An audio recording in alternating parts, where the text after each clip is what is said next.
Assalamu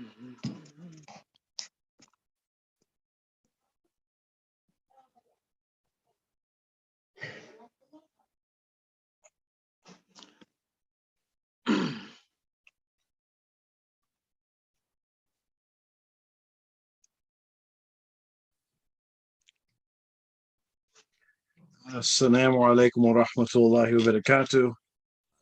وعليكم السلام ورحمة الله وبركاته. أعوذ بالله من الشيطان الرجيم. بسم الله الرحمن الرحيم. هل أتاك حديث موسى إذ ناداه ربه بالوادي المقدس طوى اذهب إلى فرعون إنه طغى فقل هل لك إلى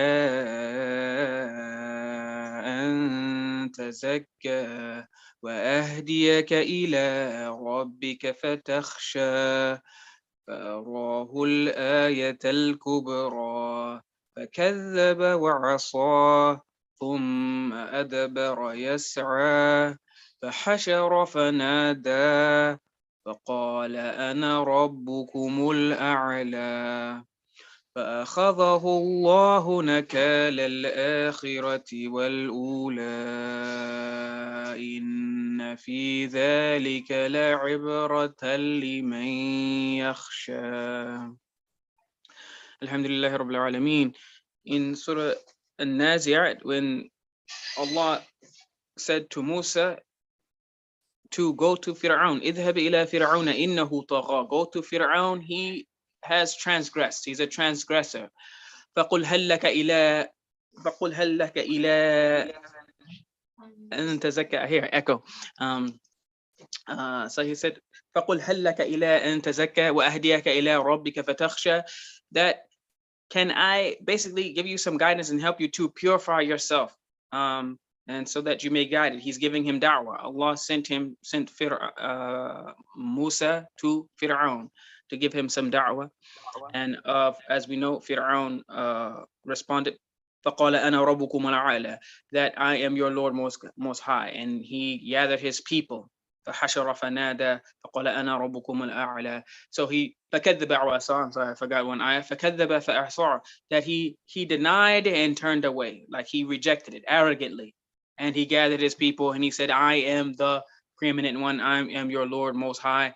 And Allah says, فَأَخَذَهُ اللَّهُ نَكَالَ الْآخِرَةِ وَالْأُولَى, that Allah seized him for his crimes, for what he did. And as an example, إِنَّ فِي ذَلِكَ لَعِبْرَةً لِمَنْ يَخْشَى, that is an example for those who fear Allah.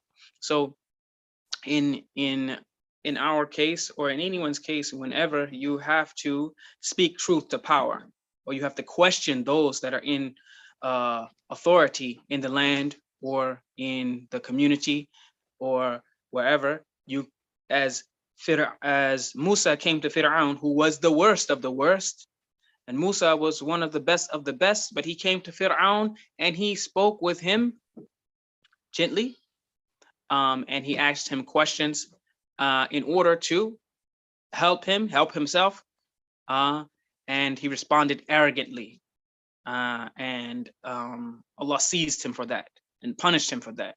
And it's an example that we can take. So whenever we do have to question those people who are in authority, we do it with the way that Allah instructed Musa to do with Fir'aun. Sometimes the questions are accepted graciously and answered, and everyone grows and becomes better and closer to Allah based on it. And then when you have a tyrant, a jabbar, a person like Fir'aun, who is the big tyrant, and those many Fir'auns that we find sprinkled throughout history, you get the same type of answer that Fir'aun gave: arrogance, completely rejecting the questions, or not even answering them, but instead declaring their greatness and rejecting the ones coming with the questions or the message. And we see the result of what happens to those type of people. So may Allah protect us from that and guide us to the right way. Ameen. Tafadhal, Sheikh.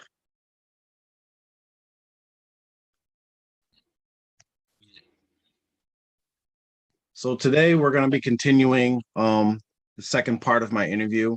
I think I forget exactly where we left off, but we were getting into the point where I started kind of get up to the actual letter that I wrote to the Sheikh. Yeah. But before I got into that, I actually wanted to just talk about a few things that I can remember that kind of led me up to writing the letter. There's more than this list that I came up with briefly before the show, but I think these would kind of like highlight kind of like things that were happening that would prompt somebody to actually take the steps that I did. So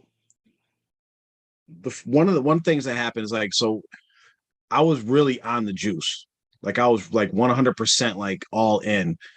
Because like, as I was talking about like on my spiritual journey, the only thing I knew was TMOA. And I was like, okay, well, let's give this a shot. Let me jump right in, be hear and obey, do everything, and engross myself in the Sheikh's teachings and practices and everything.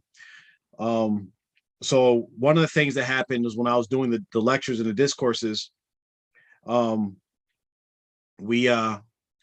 was a lot of contradictions that I was coming across with Mubarak Jelani teachings. And I don't want to like miss the point that I was working on Mubarak Jelani's teachings for 6 to 7 years straight. So I pretty much, it only takes like 2 or 3 years to get a PhD, So I was working on his teachings for 6 to 7 years straight, heavily engrossed in them. And like, I am not afraid to say that I'm an expert on Sheikh Mubarak Jelani's teachings. Okay. And I'll come apparent in one of the situations that I talk about. But there was one instance I mentioned this before, but it was at a retreat. It was at a winter retreat. At this actual winter retreat, I actually won best all round. So, but one of the things that happened is I approached Hussein Abdullah or Hussein, what is it, Abu Bakr? Oh. Hussein Adams. There you go. Yeah, Hussein Adams. And asked him like, because they had this magical spiritual group that was like the elite group or whatever, that you had to get like special permission to get in, right? This elite group, right? And I was under the impression that they like had some kind of like special like mamulats, dhikr programs, certain things that they did. And I was like, I want to be a part of that. I had already increased my, my mamulat myself with reading Holy Quran and different dhikrs and all these different things, doing the dhikrs that Mubarak Jelani was teaching. I was doing all of it already, reading all the Law al-Khair, all these different things that he has prescribed over the years, doing all of it. So long story short, we had a meeting, it was in the little administration room. It was with Hussein Adams, Ahmed Pearsons was there. And I was sitting there waiting for them to talk to me about this elite group. And during the meeting, they actually were, to me, looking back at it, they were performing like a skit. Okay. They were acting as if Mubarak Jelani had walked in the room, right? They said, oh, he's here. They sat up, they fixed their clothes, and then they started asking me these questions. And I'm looking like, huh? And they were really trying to make me believe that Mubarak Jelani's presence was in the room and he was listening to me answer these questions. Mm-hmm. And I wasn't reacting whatsoever. I'm just like looking at them like, okay, I'm going to let them go ahead and do that. And really what it was them feeling me out to see how I would react. Yeah. Right. Would I like jump all in, like, I don't know, fall on in sajda or some crap, like, and fall for this like hoax. And after the end of it, and I'm thinking that, okay, they're like, all right, and the only thing they really asked me is like, we need to know that you're down. We need to know that you're going to hear and obey. We need to know that you're going to be, not ask questions. All the stuff that pretty much we need to know that you're going to be a good cult member, yes. Right? Mm-hmm. And so I'm like, yes. And it was like, all right, so you could be a part of the group. So I'm like, okay. So I'm expecting like, okay, like, I was like, sorry, he said that. And I'm like, all right, so like, what's the program? Like, what is it? And he's like, that's it. Like, you're in the group. I'm like, that was it? Is there like some kind of like, yeah, I was like, isn't there some kind of like dhikr program or ayats to read or surahs to read or something to do? And he's like, well, what are you doing now? So I started listing a laundry list of all the stuff I was doing. And I was doing a lot. Like I was doing, I'm not going to get into all the things I was doing because I was doing it for Allah's sake, but I was doing a lot. And he was like surprised. And he was like, well, that's good enough. Yeah. And that was okay. Okay. So did this elite group of Ahmed Pearsons and K2, whoever else was it. Did they have a name for this? Was it like the Super Shura or something like that? I think it was called the Sufi group. The Sufi group. The Sufi group. I think it was something like that. I forgot the exact name, but it was something really generic like that. The Sufi group, the special Sufi group, or something like that. So like, how did you find out about this Sufi group? Like, was it being advertised? Like, okay, well, you guys are doing this, but K2 and them, they had this super secret group that like only they're a part of. And so this is what it would be. So like we had like these MSA chats and all these different groups that were in on WhatsApp, right? Mm-hmm. So like when there'd be like a fundraiser or something, right? Say we're trying to raise $10,000 to put up billboards or something like that. They would be like, okay, everybody should try to give $100. Those who are part of the special Sufi group will contact you directly. So it's like, wait, how do I get a part of this special Sufi group? Mm-hmm. Right? And like things like that would come, the special Sufi group would get like a separate set of instructions, right? And they'd also get access to like different chat rooms and stuff, right? Okay, so being part of the Sufi group got you privileges on WhatsApp, basically, and other just Jamaat events. Do you believe that like Hussein Adams, as part of the Sufi group, was actually giving money? Like if they're like, okay, we're gonna raise X amount of dollars, then Hussein Adams like, yeah, I got you funded with the money that you guys fund me with. Like he's giving money back to himself. I wonder how that would work, because I don't know. I've never been in charge of like collecting funds for anything. Mm-hmm. I always stayed clear of that. But I always wondered how that worked with someone that receives their income from Jamaat charity. Yeah, how they actually give charity themselves. And I pretty much doubt that they gave anything. Okay. You know, they probably considered their position, you know, like we're doing enough work. Mm-hmm. So okay.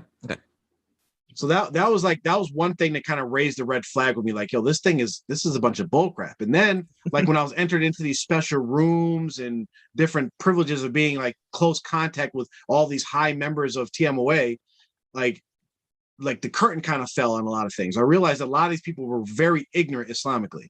Like, okay, wait. Very ignorant. So right now you're getting into why, you know, after you joined this super secret group, the Sufi group with, you know, K2 and all these higher ups, right?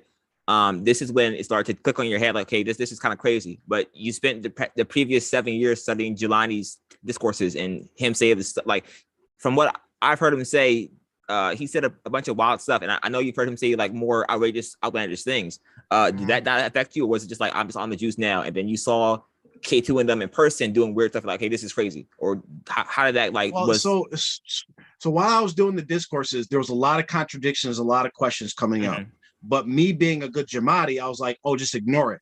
Just like kind of put it on the back burner. But it became so bad that it, like this up to this point, because at this point, up to this meeting, I was still fully on the juice. But there's like little things were happening that was coinciding with me, like not being able to ignore all these contradictions. Okay. You know, and in that book I wrote, The Gingerbread Man, I listed a bunch of contradictions. Like you have Mubarak Jelani like saying like we're not allowed to wear black. Then you read in, we read in, and he has his own little tafsir and explanation why we can't wear black. But then you read, we're supposed to be Qadri Sufis. We're supposed to be following Sheikh Abdul Qadir Jilani, who's allegedly the third sultan and all that. And Sheikh Abdul Qadir Jilani clearly says that Sufis should wear black. So it's like, wait, whoa. What are we doing? Like, there's a contradiction right there. Okay, so he's like honest jihad. Yeah, exactly. And he's just making, and like, you know, like looking back at now, he's just making it up as he goes. He didn't even know the teachings of the sheikh that he was claiming allegiance to. He didn't even know those. And you see a lot of that. And then like even in like you look at the earlier discourses where he's talking about how America's the devil, they're the Zionist pigs, they're here to destroy Islam, and where there are America's our enemy and all this and that. And then you fast forward to like the more modern post 9/11 discourses. Oh, we love America. He's literally said he went from calling America Zionist dogs that are here to destroy Islam to saying literally that America is the only Islamic country in the world. I see. This is what he actually said. As soon as that money started rolling, he was like, listen, y'all pretty good to me, man. I love America. God bless America. No place else. Yeah. So like, and there's like so many that if like we go, and eventually we're going to get to this, when we go through each discourse and put down every contradiction, there's hundreds of contradictions with his own words. So even if I take out the Quran and the Sunnah, take out other sheikhs' teachings, just going by what Mubarak Jelani taught himself, you like, wait, what is he saying? He's contradicting himself, you know? Okay, but there will be those who say from the cult group TMOA, right? There'll be those who say that isn't it a good thing that if you are presented with new information, your old opinions would be like null and void because I have learned new things and now my opinion has changed, and so that his position changed because of he learned new stuff, and now he's no longer saying that the America is the freaking Zionist capital of the world and everyone's the devil there. So wouldn't that give credence to their like, okay, yeah, well, I changed because my opinion changed. Yeah, that would make sense if you actually acknowledge your old opinion. So like if I say like, yo, like say for instance, I used to think that eating pork was halal, right? Okay. And I'm making a whole lecture like, yeah, we can eat pork. We're Muslims, we can eat pork. And then 10 years later, I'm like, okay, Muslims, we're not allowed to eat pork. And I've never believed that we should. Like that's now a lie because you did clearly believe that I should have eaten pork. So he never, and if you notice this is it's an attribute of Mubarak Jelani, and it's an attribute that he passed down or teaches his administration. And one of the signs of like a true scholar is that you will see that they make mistakes and they admit to their mistakes willingly. Like, yeah, I made a mistake. They'll publicly announce it. It's actually required as Muslims that when we do make mistakes, especially related to the religion, that we correct those mistakes. You will never find one instance where Mubarak Jelani or any of his leadership say, I made a mistake. I was wrong. I am sorry. You will never see any instances of that. Not one instance in the history of Mubarak Jelani or TMWA's existence where you hear that they actually made a mistake. It's hard to make mistakes when you are perfect. Yes. And as he was supposed to be. Yeah. Interesting. So Jafar, you were the best all around. If we can go back, because like I said, the narrative is that you have some sort of axe to grind, bitter, things didn't go your way, like Shaitan type of John. I wanted to be the Khalifa, but I didn't get it. So now I'm tearing the thing down. So you were the best all around, and you got invited into the Sufi group, and you did not, when they were inviting you into the Sufi group, you weren't like, okay, there's a problem here or anything. I mean, you gave an account of how it was a little weird, but at this point, you seem to still be all on board and everything. So what was, after getting in the Sufi group, then what? You're the golden boy. I think that's kind of how we left off in the last episode. You're the golden boy. You are in the Sufi group, and I still don't hear or see you making any objections or asking any questions to anybody in the Sufi group or in leadership or whatever. So what was life like in the Sufi group, and did life in the Sufi group change your opinion, change your mind, or I'm trying to figure out where any of the friction was at, So the friction comes in with like, so after I'm in the Sufi group, like they're also like throwing different like leadership, mid-level leadership things at me. Like I got placed in charge of the National Muslim Scout Boys Association, whatever that name was. Like I was in charge of the whole national thing, had to organize it. And I already had my previous stint of being mid-level management when I was on part of the town council in Islamberg. And so like anybody, like one of the narratives I heard goes around is like, oh, he wanted to be a leader and he didn't get it, and that's why he's upset. They were literally throwing stuff at me. I remember people begging me to like run for mayor of Islamberg, and I'm like, no, it's absolutely, I don't want anything to do with any of that. But when I was in the Sufi group, because I was trying to buy into this whole Jamaat ideology of like, you have to dedicate your life and sacrifice, I'm like, all right, I'll do these little leadership tasks. But all that did was bring up like PTSD of dealing with my previous administration. Like, ain't nothing changed. Ain't nothing ever gonna change. So that was part of like, okay, this is this. But at that time, I'm just associating with the TMW's defunct leadership, which everybody can agree upon. Like it's a bunch of bullcrap, right? But then actually having access to them, I'm sending Hussein Adams, Khadija Smith, Ahmed Pierces. I'm sending them direct messages and questions about some of the contradictions in Mubarak Jelani's teachings, and they have absolutely no answer. No answer. Like I remember the one I remember specifically was asking Hussein Adams, like, Mubarak Jelani claimed in 2000, whatever it was at the time, one of the discourses, that the Mahdi is going to be here in 2 years. It's a decade later. What's going on? And he was like, oh, he meant 2 decades. I was like, okay, all right. So that was like, okay, yeah, he's, you know, you could tell when someone's just winging something off the hip. You know what I mean? And I was having dreams, and then I would send the dreams to get interpreted. And I noticed that, like, whenever the dream had something vague to do with Mubarak Jelani, the message back from Mubarak Jelani was, oh, that's a true dream. Right. But if the dream had to do with anything more, not with Mubarak Jelani, they would say, oh, that's a false dream, just disregard it. Right. But one of the things is that I actually had a dream that, and it was actually a test to Mubarak Jelani, because I tested him multiple times before I actually got to the point of the letter. The letter was actually like the last test to see who this guy really was. So I had a dream that actually came true. So it was like, it's a true dream. I sent him the dream to, like, you know, for him to do his little dream interpretation stuff. And the response back was like, that was a false dream. Don't pay attention to it. But I already knew the dream had come true. You know, Allah bless me with a true dream, and it actually came true. So that was another thing that came up. So but during the time when I'm in the Sufi group, it's just little things, and it gave me more access to looking behind the veil of how, like, admin works in relationship to Mubarak Jelani. So, and like, there was like, a lot of people asked the question of, like, what was the thing that made you, like, quit? There's never really like one thing. It's always just like a mounting of things where, like, it is usually the one thing is something that's just like so silly, but it was the piling up before you got to that one thing, you know?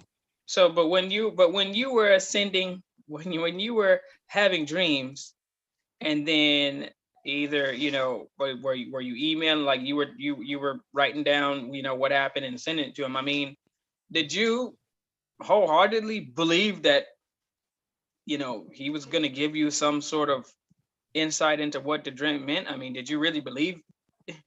Yeah, I did. Sure did. I sure thought that he was going to give me, like, oh, this means XYZ. Means you got to do this or you got to do that. You know, that's what I surely thought. But, you know, looking back, like, because one of the people, I've talked to multiple people, and, like, you know, they get into this conflict because they recognize that the TMOA or Jelani's teachings are false or something wrong with it. But then they're like, but I had these dreams of the Sheikh, right? So like, some people ask, like, well, yeah, obviously the Sheikh's true. You're having dreams about it. Well, no, I was having dreams about him because night and day I was transcribing his discourses, watching his videos. Just like if I watch like a zombie apocalypse movie, that night I'm probably have a dream running from zombies and trying to survive. That's pretty much what it was.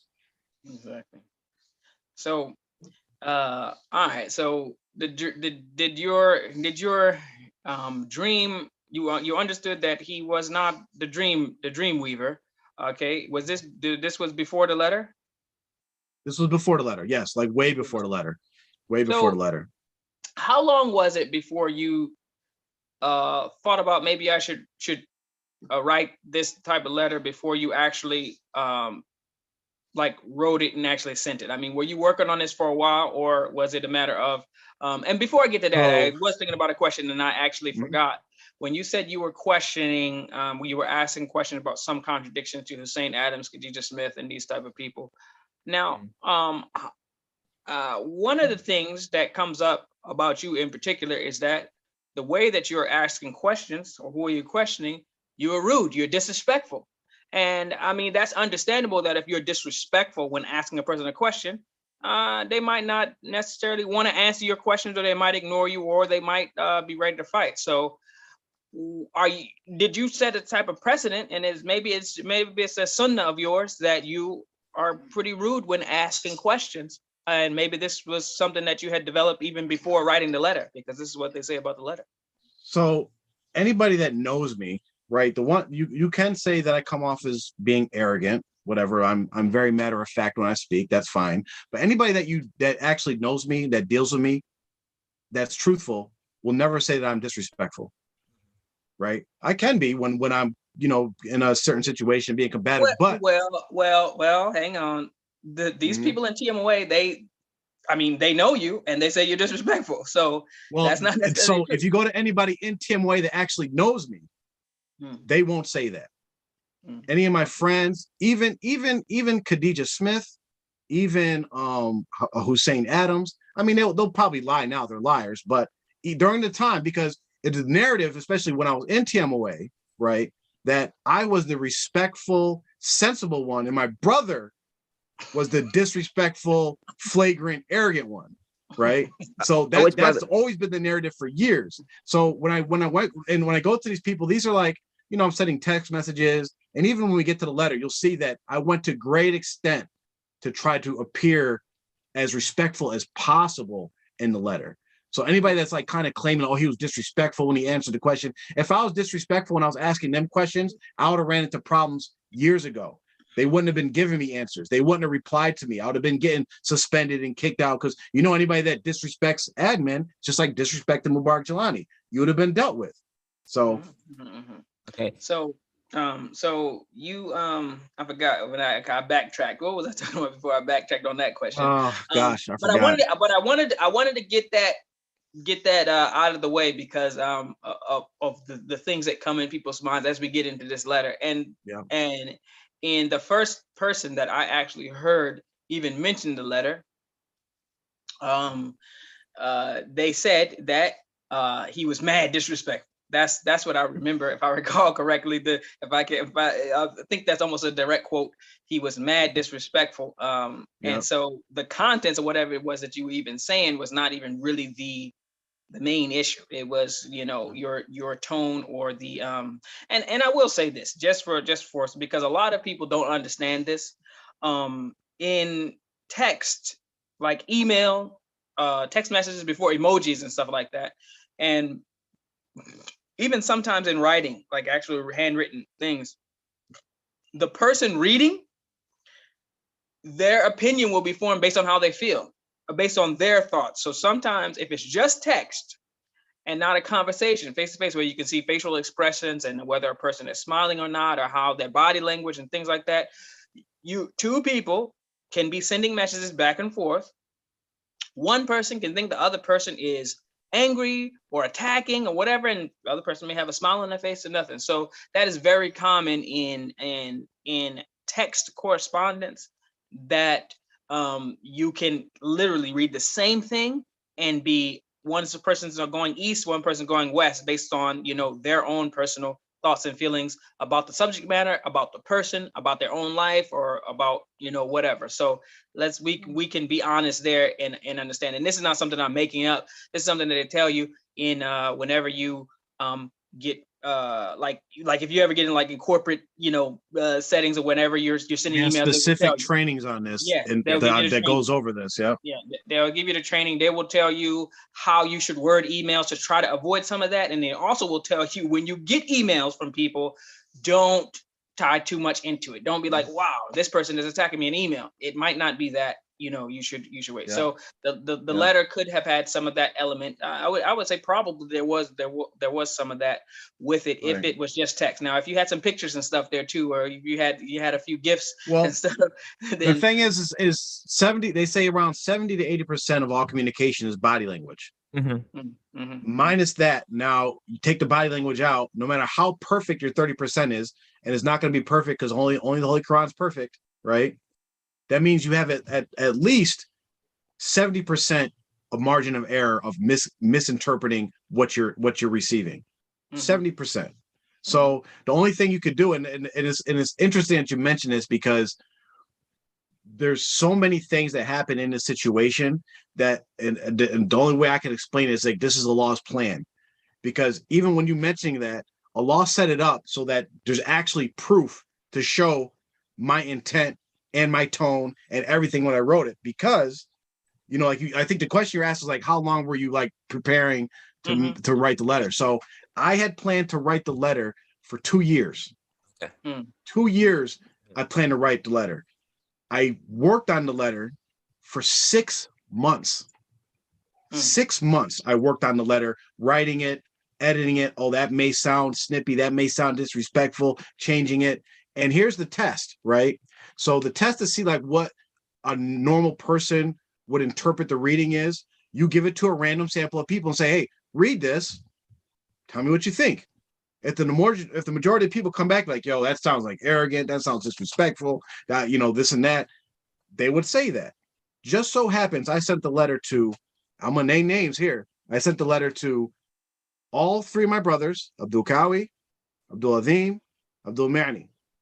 I sent the letter to 5 individuals that I thought were close companions with all different perspectives and personalities.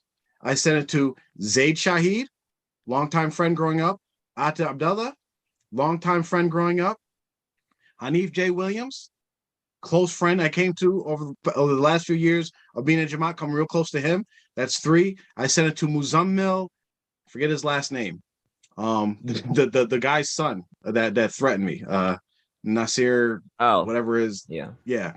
Muzammil I think he's from Philadelphia originally. He has a brother named Hassan. I sent it to him. So that's 4. There was one other person I sent it to. Gosh, I forget who the other person was, but not one person had any objection to the letter. Let me correct myself. One person had one objection to the letter, and the one person was Atta Abdullah, who had an objection to the part in the letter that actually dealt directly with his situation. That was specifically, it didn't put his name in it, but he knew it was talking about his situation. The part in the letter, we'll get to the letter, but it was talking about his situation. And that's the part he was like, I don't know about that. I don't know. No one said it was disrespectful. In fact, Muzammil, who was my good friend at the time, the brother lived with me, stayed with me. We were very close. He writes back to me, Alhamdulillah, I was about to write the same exact letter. That's his exact words. Okay. Okay, so I don't want to get too far ahead without asking this question that someone has. And also, I want to ask, did you send this letter to anyone inside of your Sufi group, like any of the K2s? Okay, so okay. Is someone, when I sent it, like, because we don't have a direct channel to Mubarak Jelani, so I sent it to the people with the highest chance of it getting to him. Okay. And so when I did send it, I sent it to the Shura Council, secretary. I had K2's direct email, Khadija Smith's direct email, Ahmed Pearson's direct email.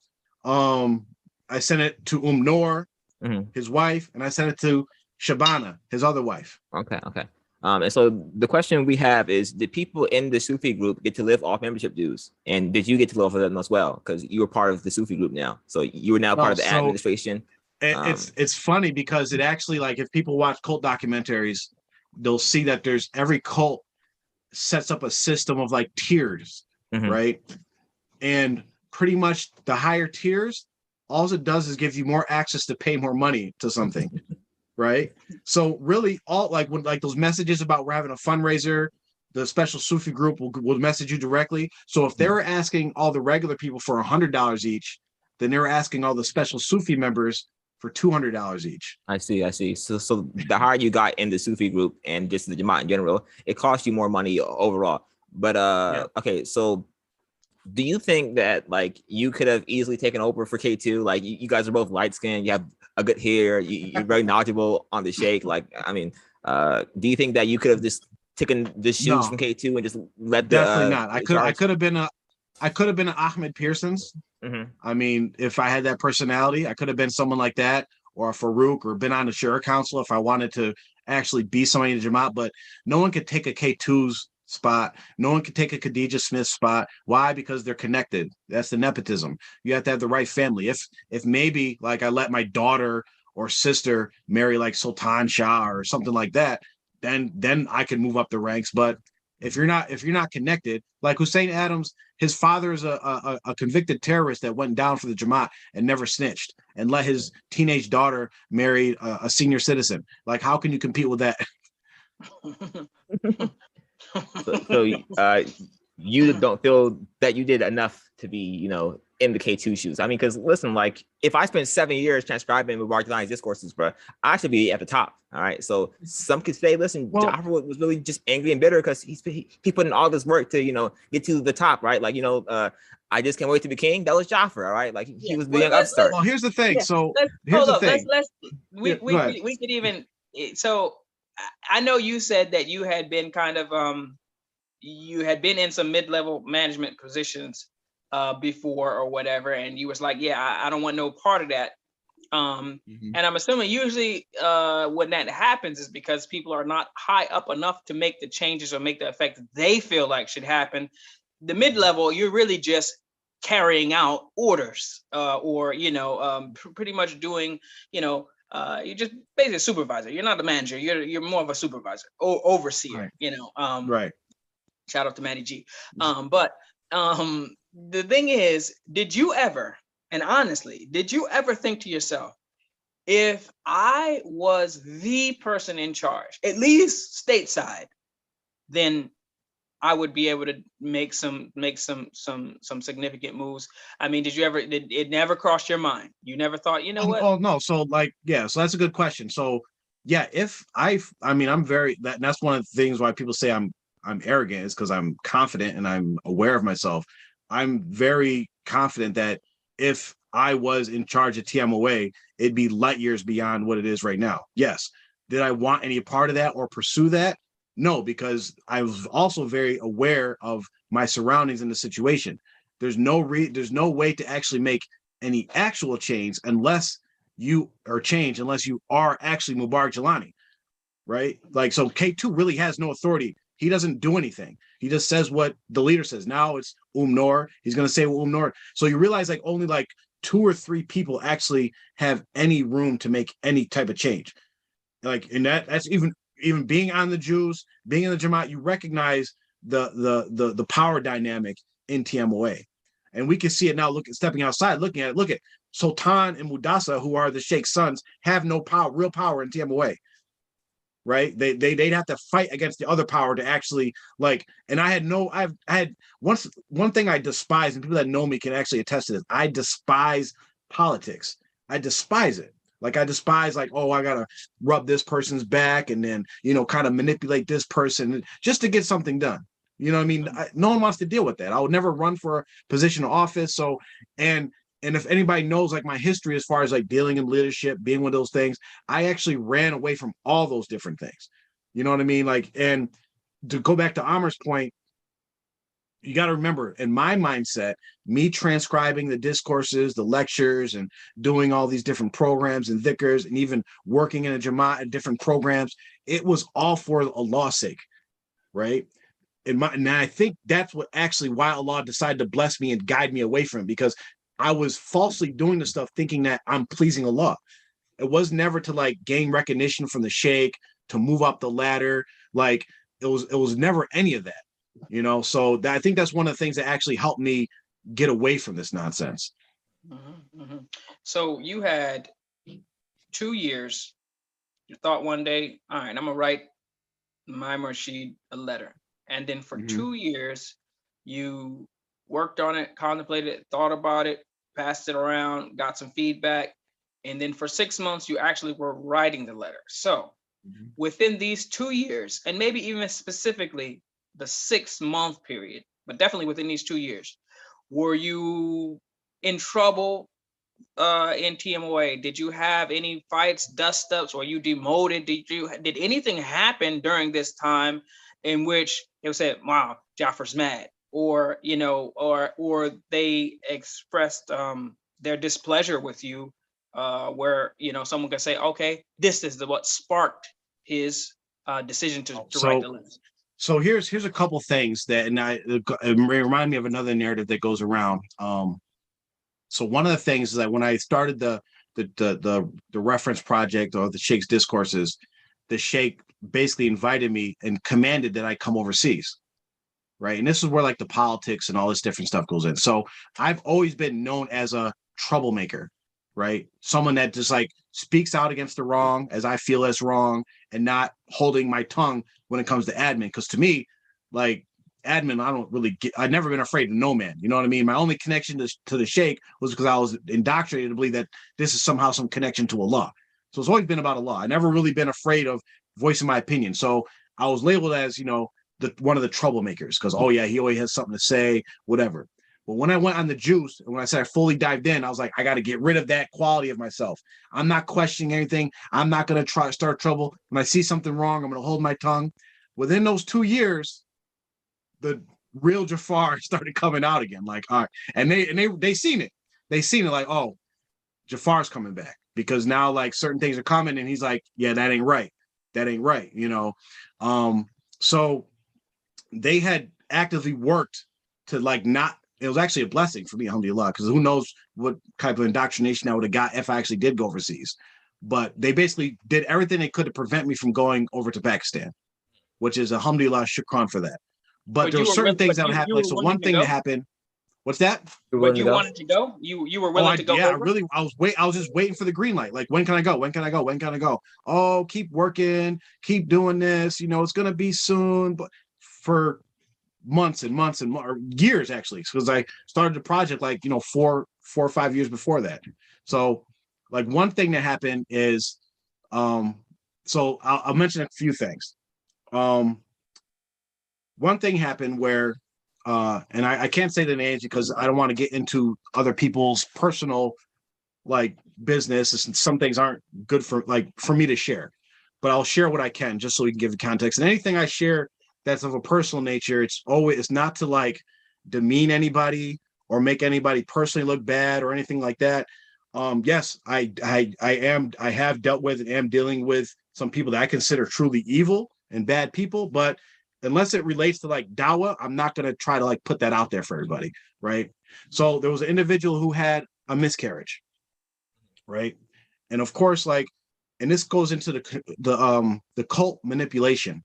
And I've seen it happen in front of my eyes, is of course, after like something like that happens, whether there's a death in the family, whether it's a disease, or maybe someone suffering from mental issues or whatever, the people around them are suffering and in like an emotional state where they're vulnerable, right? And you're looking for help. And where do you go? You go to your Murshid.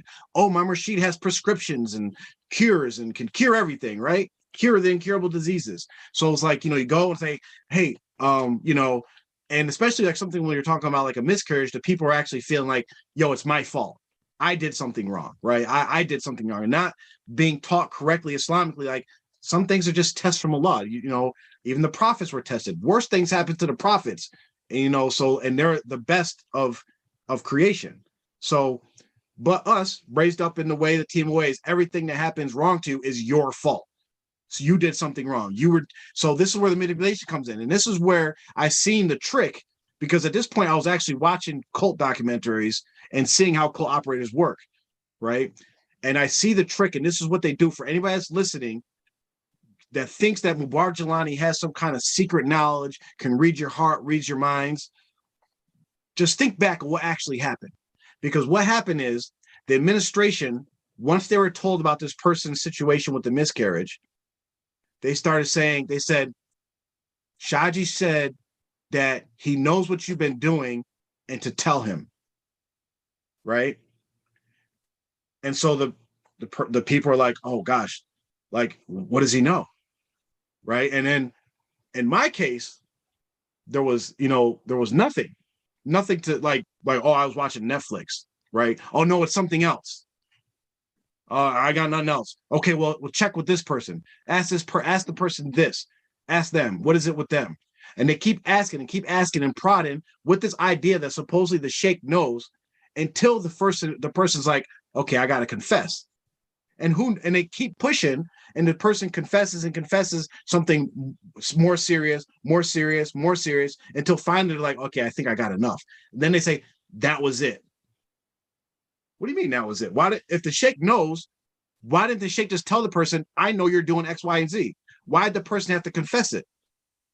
And then the person, if you gotta remember, you're in a certain state of mind, you're traumatized or whatever, and then now the person that's in that situation will think, oh, the sheikh knew the whole time, and this is why. It's a trick.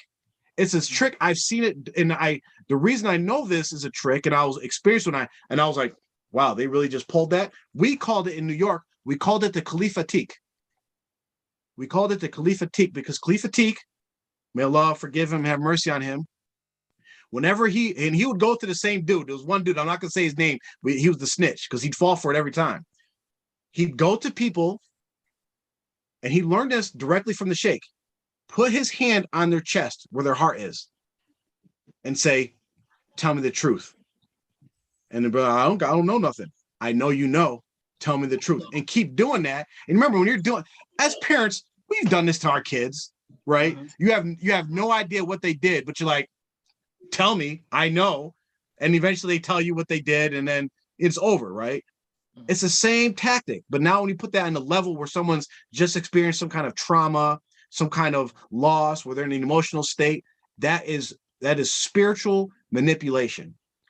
Okay. Do you think that it is that tactic is used for to make the sheikh or that leader or whatever seem like they have some sort of spiritual power connection, or do you think it is to get dirt on people and then for leverage for later use or whatever? It's for both, because what happens is, so that once you believe that the cult leader has, like, whatever, the spiritual, also keep it in context the same way. Once you believe Mubarak Jelani knows your secrets, knows what's going on, you buy into that, right? Then what happens is, like, you're in a state of asking him for something. You just confessed, like, your dirtiest deeds that nobody knew about besides you and Allah, and you just told this guy, and now you're asking, like, I need a prescription. In this case where, like, the person had a miscarriage, you're like, I need something to prevent miscarriages. So, and this ties into where witchcraft was done on this person. Straight up witchcraft was done on this person. The prescription sent by Mubarak Jelani was that certain things had to be read at exactly high noon, right? Had to be done at high noon. And the prescription involved, they had the Hafiz Shafiq, may Allah forgive him, was reciting, blowing, tying knots into a string, Witchcraft. dipping it into some kind of like a mixture of like saffron and different stuff, tying it into knots, a certain number of knots, and then the person had to wear this around their neck as a protection from miscarriages. So this is how it plays into, like, having dirt on, because then what happens is when the person messes up, you hear the phrase by the leaders of TMOA, you don't remember what Mubarak Jelani did for you? You don't remember what the Sheikh did for you? Right? Because what they turn into, like, oh, the Sheikh knows your dirty secret and he still helped you. He helped you so much and he didn't reveal your secret to anybody. And now you're indebted to that person. And it's used as a guilt trip for people that have questions, that want to voice anything. Because just think about how many, like, a brother just passed away recently, older brother. May Allah bless him, forgive him, raise his station, and give his family peace. He was kicked out of the Jamaat. Why? And I respect the brother for this, because they were doing Jamaat confessions. Everybody had to go to the masjid and confess all their sins. This brother stood up and said, this is not right. This is what Christians do. This is wrong. K2 pretty much screamed at the older brother, his senior, and said, get the hell out of here. And kicked him out the Jamaat. And he was kicked out ever since. So like this whole confession thing, you see it in every cult. You see it in Scientology, where they do the little thing where they put the sensors on and people tell their little dirty deeds, and they're supposed to get rid of, like, your Plutons or something like that. Every cult has a system of, like, confession, airing out your grievances or whatever. And you'll see that some even take notes, have documents, tapes, recordings, and then later it's used as a way to blackmail you, whether it's a guilt trip or it's actual like real blackmail. So, Jaffer, I have got to, and this is no joke. This might seem like a joke, but it's not. Mm-hmm. I mean, do you really think we are supposed to believe that they recited some Quran and actually blew on knots, like tied knots on string, when everybody knows that there is a surah in Quran قل أعوذ برب الفلق من شر ما خلق ومن شر غاسق إذا وقب ومن شر النفاثات في العقد. That ayah actually says we should seek refuge from Allah for those people who blow on knots. Like that's the actual ayah. I mean, it almost feels like you're just trolling. Like, okay, I'm just gonna throw this in there because it's literally in Quran. It's a clear contradiction, and doing magic like that is kufr. So because that's what it would be. I mean, we can call it a ceremony, call it whatever you want. That would be magic. I mean, Allah literally tells us to seek refuge from people who do that. And if you are saying that there was a ceremony directed by Jilani that someone should recite certain things, blow on some knots, and do all these things, this sounds like kufr to me. So who else was there? I mean, were there is there people that we can verify that this actually happened? Not to say we don't believe you, but this is a serious thing. So is there anyone that you can name that you know of that was there too, that we could check with them and say, were you at this magic ceremony? Hafiz Shafak was there. He's the one that did it, and may Allah forgive the young boy, but you could tell it was the thing was so awkward. Like I had to leave. Like this is like my fitro was like, yo, this isn't right, and I feel bad because the person that was going through it, we all knew it was wrong. Well, we still went through because I was still like partly on the juice, like, no, this is gonna work, and and you could tell Shafak when he was there, when Hussein Adams who was there, Khadija Smith who was there, when they were like reading the instructions and doing it, you could see like he was very nervous, very like uncomfortable doing what he did. But those are the people that were there. So these instructions, were they were reading them from out of what? Mubarak Jelani had taken pictures of some book and sent them text message to Hussein Adams. And it was like in Urdu with certain things circled and notes and how to do it. So it came directly from, whether it's through Noor or whatever, it was right on Hussein Adams' phone from Mubarak Jelani. And I just got confirmation on the side that Mubarak Jelani said it was okay because you're reading the Quran. So nothing bad can happen to you. And we know that like this is part of the magic, is that they mix in Holy Quran. And the thing is, like, I wish I had the instructions, because like, for instance, like he had to read specific ayats from specific surahs in a certain order. And we know when you do that, you can actually like say something really blasphemy, right? Like if you take one ayat and add it to another ayat, say you take an ayat about Allah and you add it to an ayat that's talking about shaitan, and you read them together, you're saying something that's blasphemous. And this is what they do, because you think naturally, oh, it's Holy Quran. How can you do anything wrong with Holy Quran? But this is actually what magicians do. And this, if anybody says like, what's the straw that kind of broke the back, this was it, because I followed through with this prescription. We did everything in accordance to the directives, made sure that we like making all the salats, not watching any TV, any TMOA taboo was like, we ain't doing any of that, right? And the person had to wear the necklace the whole pregnancy, still had a miscarriage. And the person literally was on their deathbed, about to die. I'm watching the person die in front of my eyes. Like, can you just imagine? Like I already, and many people don't know this, I already have a child buried on the land that I cannot go see ever while the land's still there. I could never go visit my own child's grave. And you're watching a person go through this as something that like you recommended for them to do, dying in front of your face. So it's like even a word. Not only did, before we just lost a child, like and there's certain blessings that come with that. It was a test, it was a trial, but we just lost a child. Now a child and the person's dying. And then I'm again reaching out to, I need help, Sheikh, what to do? Only response is, make sure you take that necklace off that person, otherwise they will bleed to death. That was the response. And I'm literally sitting here like, what do you mean that this necklace will cause the person to bleed to death? To me, that sounds like it was there to cause a miscarriage. It was planned, yeah. Right? Isn't that exactly like, Mubarak, you're in the medical field. Isn't that literally like when a babe, when he miscarries, the blood or the clot or it bleeds out pretty much. And I'm like, yeah. it was ridiculous. And then then I waited, okay, whatever, took the necklace off. Alhamdulillah, the person survived, and it was a lesson. And it's tough.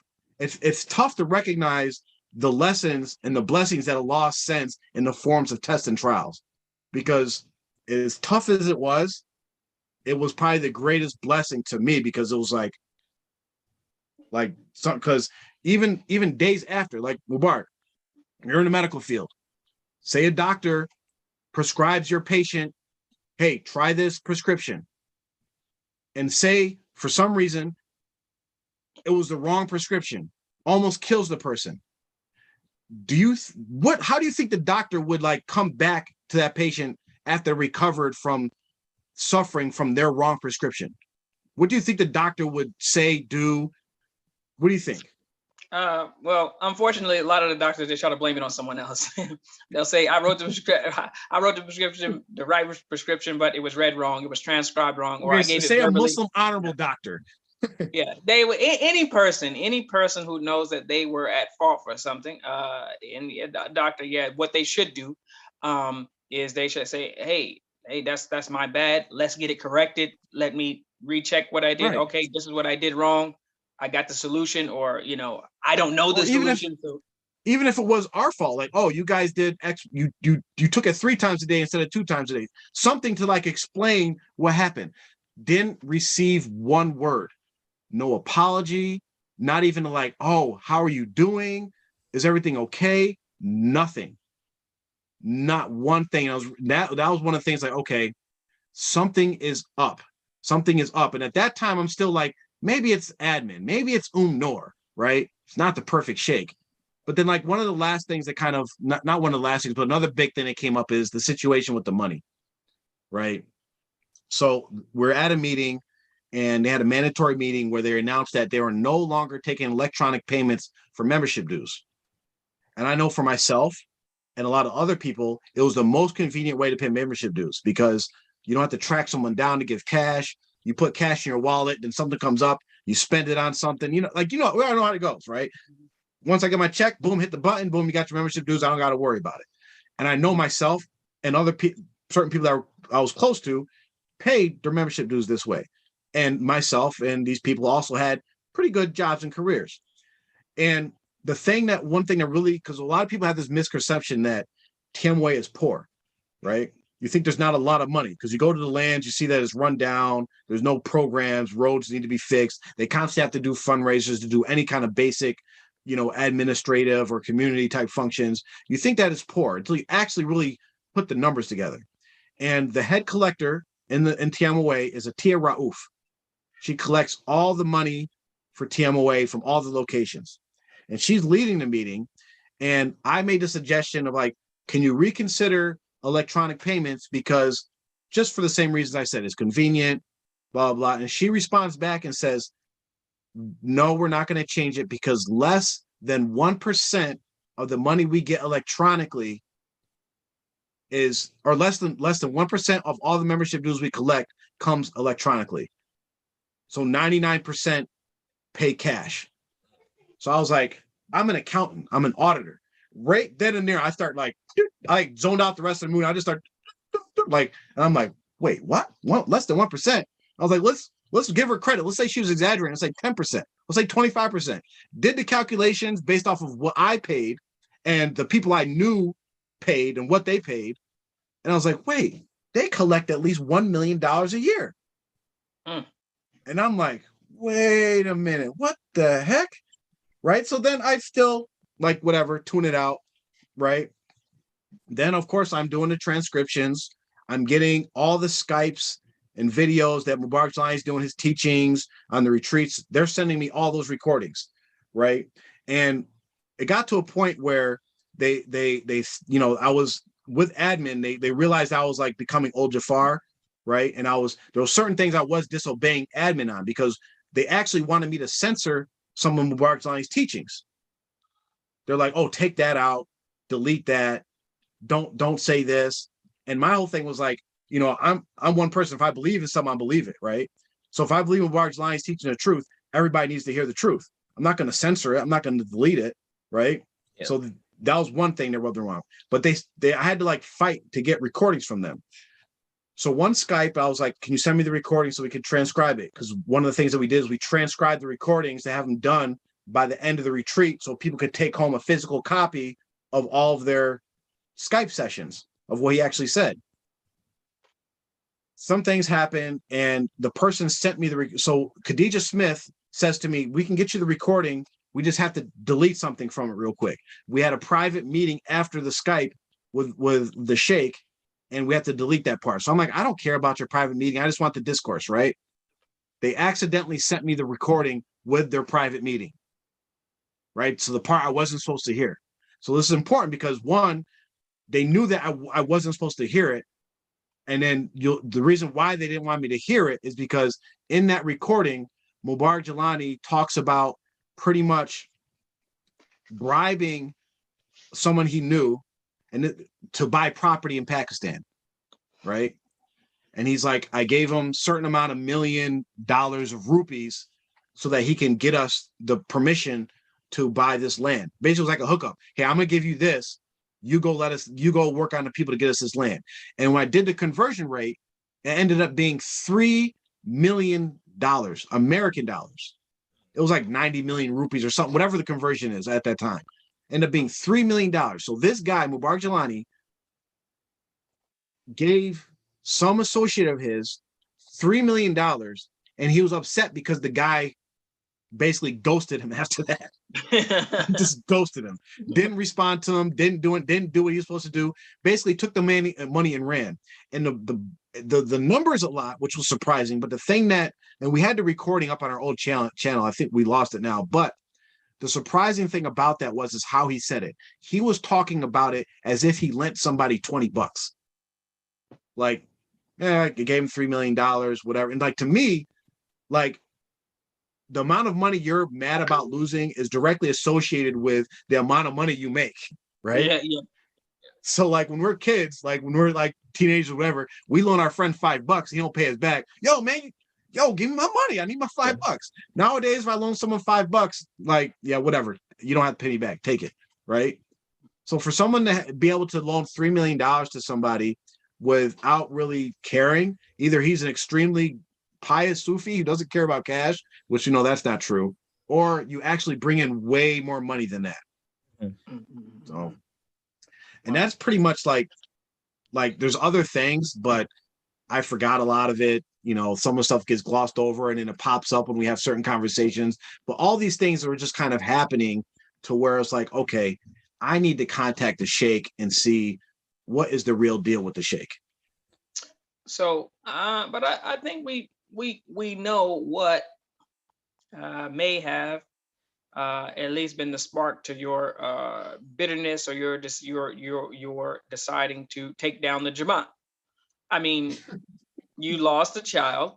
I mean, and the Sheikh was alleged, and you can't even say that Mubarak Jelani actually gave the prescription. I mean, these are people from this person, that person, maybe something where there was a mistake here or there, but and I'm giving you, this is from what the opposite would say. So don't. No, I got you. I feel even a little embarrassed saying this, but so you lost your child, you're bitter, you're angry, and so now you want to just take the whole thing down. I mean, I think that happening to a person might cause them to just want to also cause that person who they feel is responsible for their loss to suffer something similar. So Mubarak Jelani's life's work, he spent his whole life building and cultivating the Jamaat and teaching and raising up these talibs and talibas and these lands, these self-sufficient lands and how they're going to spread the deen to mankind or whatever. And so that's the most precious thing to him. And because he was a reason for you losing something precious, you want to take the most precious thing away from him, which is the Jamaat and the people who he loves so much. So that's go ahead. The only problem with that narrative is that well, there's multiple problems with that, but one of the main problems with that narrative is that if I really wanted to damage Jamaat, I would still be in the Jamaat. Mhm. I would be on the Shura Council. Yeah. I would be wreaking havoc in them, especially now. The way things are now, especially now. Yeah, I've been Noor, Shafat, so I'd be on all sides destroying that thing, right? So that's the first thing.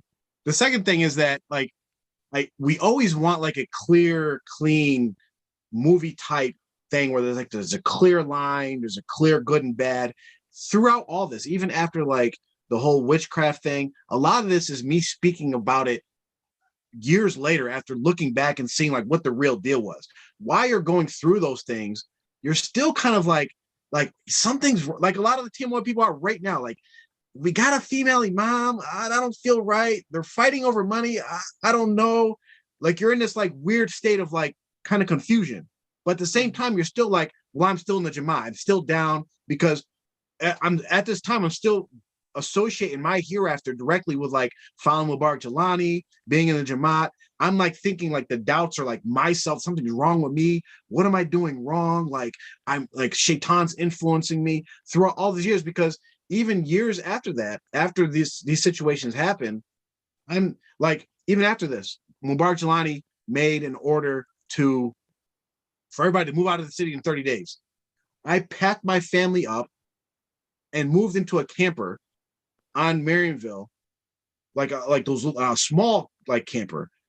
Like, we're all 6 of us are living in a camper for like almost a year or two, living in a camper because of the directive of Mubarak Jelani. So I'm still following commands. I'm still a Jamaati. I'm still at that point a better Jamaati than 90% of the Jamaat people, right? And so there's not going to be a clear like, oh yeah, this is the time that he turned. Because in actuality, the time I finally was like, yeah, this dude is a fraud, is when he responded to my letter. That's when it was finally like, okay, I'm done. And even then, it was like a few days after I processed what actually happened. Because I'm jumping ahead a little bit, like, because when I got the response, it was like, Mubarak Jelani said that dogs keep barking and the caravan keeps moving. Even then, I was still in a state of denial, like, oh, he didn't say that. He didn't say that. Until I realized, like, yeah, he did say that, because he says stuff like that all the time, you know. So wasn't bitter over that, didn't hatch the plot, even became and so I'm making this very clear. So you even became a better Jamaati after the witchcraft, according to basically from what people would see, for what the measuring stick basically for Jamaat loyalty was, when Abuji gives a directive, you go. It doesn't matter if you disrupt your life, your lifestyle, whatever the case may be, you do it. And so you were the golden boy, best all around, all those things. Then even this in the witchcraft incident, and still even became even better, strong Jamaati, and you are working who knows how many hours. How many hours do you think you put in transcribing, and not even just directly transcribing, but also just all the other work and talking to people and organizing and all those things? How many hours do you think you put in? it was another full-time job. You got between 25 and 40 hours a week.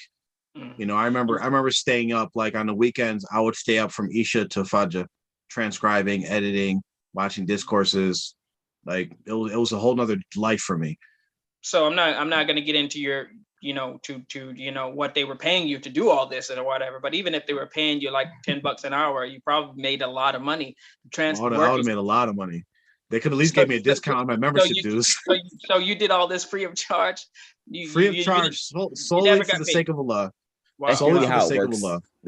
That's like, unless you're part of the Adams family, you don't really make money. Like, even my parents didn't make a dime. They actually lost money and had to pay still, despite being higher up inside of the cult hierarchy, right? Like, as Mubarak says, like, I'm the son of the aristocrats, right? So like so like they actually just even during the print shop days when we had the print shop running and all this stuff, they were paying for the print shop stuff out of their own pocket. So they had to work and then pay. So it doesn't really benefit anyone, unless you're part of the royal family of the Jamaat, to actually seek higher status, because it just costs you more. Because even after all this, I finished the project. I finished the project. Like, I think it was one of the most monumental projects ever actually completed in TMOA. We made like 30 something books that compose of like hundreds of hours of Mubarak Jelani's teachings, produced them, published them, had them distributed out to the Jamaat and all. Even with all those things going on, I still finished the project. Even while I was working on the letter to the Sheikh, I still finished the project. So it's not a lot of these things when you get into these things, it's not going to be a clear cut, like it's not going to be a clean story. These stories are naturally messy. That's just what it is. They're all messy. You'll see things that seem contradictory, but that's what happens when you're in a cult. You do stuff that just doesn't make any sense. When you step out of it, you look back like, what the F was I doing? What the heck was I thinking? Everybody does that. They step back and be like, yo, like I think a lot like people are watching, when you watch these cult documentaries, a lot of people have that epiphany. Like we say we're in a cult and you kind of just say it. But then when you actually like, feels like, yo, I was in a cult. Like I'm watching this documentary and they don't got nothing on us. Like that's literally what it is. Yeah, it's amazing, man. I think we are right up to where unless there's something in between that before I say that, let me check this note real quick, because oh yeah, that's what I wanted to ask about was the retreat hoax and manipulated confessions. Oh, we did manipulated confessions, but the retreat hoax, what was that on here? That was a situation with I mentioned in the beginning with Hussein Adams and Ahmed acting like Mubarak Jelani walked into the room. Oh yeah, okay. Oh, that was it. Yeah, okay. I was thinking think the last one is the Facebook meeting. Oh, this is a good one. This is a good one. So going back, like reverting back to the old Jafar, I guess the troublemaking Jafar, there was a memo issued. Like there was so many, like I wish I could talk about the whole medical, like people can't be nurses anymore, like that thing. But I'll just talk about this one. So there was a memo issued where Mubarak Jelani, the Shura Council sent it out and said Mubarak Jelani, in so much words, has declared that all social media is haram. Flat out, that was the sentence. All social media is haram. Everybody is forbidden from being on Facebook, Instagram, Twitter, and all social media, like a comma, all social media. So I posted on my status, everything that happens at TMWA is in WhatsApp. Like that's really their community is WhatsApp, which is social media, by the way. Yeah. Facebook. I put on my status the ayat. First, I put the memo, the picture of the memo up. Then I follow it with the ayat of, or where I forget the actual number. Maybe Mubarak help me out. Where Allah says, "Oh, you who believe, Allah hates those who say what they don't do." Pretty much, right? So I put that up there, and then I got 10 minutes later, I got a call from the Shura Council, right? And it was Rashid Haq. So he calls me, and I'm one thing that why they don't like me is because one, I'm emotionally intelligent. Two, I don't fear them, and three, I see through their bullcrap, right? So they tried the manipulation, and everything's about power. If you read, there's a book, I believe it was written in the 80s. I think it's called Power of the Deal, but basically it shows like power manipulation tactics, like certain things, like you make sure you come in late to a meeting because that means it makes people stand up for you. Certain things like that, how you shake a hand. Don't be like you see Donald Trump when he was shaking hands, he wouldn't let go. He makes sure that people like go to initiate letting go first, because that's like a victory. There's all these little things, and TMWA admin, because they learn it from Mubarak Jelani, do these same things. So like when they call me, they're like, you're summoned to the land. So I'm like, why? And they're like, don't ask why. And I'm like, okay, I can't make it. Right? And like, you've been summoned. I was like, okay, well, I can make it Friday, Saturday, I'll be free then, right? So he hangs up on me, right? And calls back, and I'm like, why'd you just hang up on me? He's like, oh, you're not answering the summons. You've been summoned by the Shura Council to come to the land immediately. And I was like, well, that doesn't work. I got things going on. That's not going to work. And I was like, why am I I need to know why I'm coming. Like, if it's important, then I'll come. If not, we can reschedule. You don't get to ask why. You don't get to ask why. I'm like, yeah, all right, whatever. I was like, I'll see y'all when I see y'all. Got off the phone with him. K2 calls me up. It's like, all right, Rashid Haq didn't work. Let's try Hussein Adams, right? He gets the same treatment. I'm like, why am I coming there? I was like, if it's important, you can tell me why. You just need to come, right? He's doing the deep voice. I'm like, well, I'm not coming until you tell me why. And then he bangs on me, hangs up on me, right? So I shouldn't have went, but I'm too damn nosy. I'm like, all right, what is this about? So I go to the land, right, to go to this meeting about this post I make about social media. And they do the same power tactics. They're having a meeting and they make me wait outside, even though they're just sitting in the room doing nothing. They literally postponed.